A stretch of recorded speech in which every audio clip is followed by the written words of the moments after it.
አርሴናል ምናምን ይሄ ሊቨርፑል የሚል ሸሚዝ የለበሽ ሞጣ ካገኘ ሌላ ቦታም ሳገኛቸው ሳዳምጥ ሌላ ገብቼ ብሎክ ነው ማረጋቸው። ቀድም አልፈል እነዚህ ናቸው ቆሻሻው። በተለይ እነዚህ ከጉራጌ ወጡ ምናምን ነው ይባ ዲሲ ላይ ቁጭ ነው አሁን የሚያጨረብራል ኳስ ጽሙና አስረዝሙ ሌባ ነው አስመስ ያራዳ ልጆች ሞጣ ዘንድሮ በጣም ተያይዞናል። ሊፈታን አልቻለም። ደግሞ አስባችሁታል?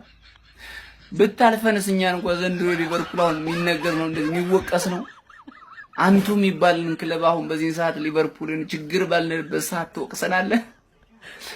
አርሴናል እና ሊቨርፑል ትባል አንተ ድንቆሮ አላለ። አረ ሞጣ በፈጠረ ተፋታን። እግር ኳሱ ፖለቲካው አስጠላል ለሰለ በቃ እጅጃለ። አሁን ደግሞ እግር ኳስ ላይ መጠኛን በቃ አረ በፈጠረ ተፋታን። እኛ እግር ኳስ መልካችን ሌላ ምንም አላማ የለንም። እግር ኳስ ምንም መለከተው ደግሞ ለመዝናናት ብቻ ነው። ሞጣዬ አንተን ከምሰማ መድኃኒዓለም ምስክር የዛሬ 18 ዓመት የተጫወቱትን ጨዋታ ባይደስ ይለኛል ሞጣ በእውነት።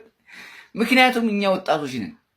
በቃ ምንም ሀገራችን ለባሪያ ሁኔታ ያለውን ነገር መስማት አንፈልግም። እኛ እግር ኳስ ብቻ ነው መመልከት የምንፈልገን። እባክህ ተፋታል። ደንቡ ጅምላ ብትሳደብ ይሻል እኮ መርጠህ ሊቨርፑልና አርሰናል ምን አደረገ? ለፕሪሚየር ሊግ አስተዋጽኦ አደረጉ እንጂ ምርጥ ናቸው ሁለቱ ክለቦች። ሻሽን ለምን ትዘላታለህ? ቸላው ለምን ተዘለለ? እዚህ ላይ ኒኮስ ፐርሰን ማቶ ነገሩ አስገብታ አንድ ቀን ነው አድርገዋል። አረ እግር ኳስ ተመልካቾች በጋራ መቃወም ካልቻልን ይሄን ሞጣን የሚባል ሰውዬ አለቀ።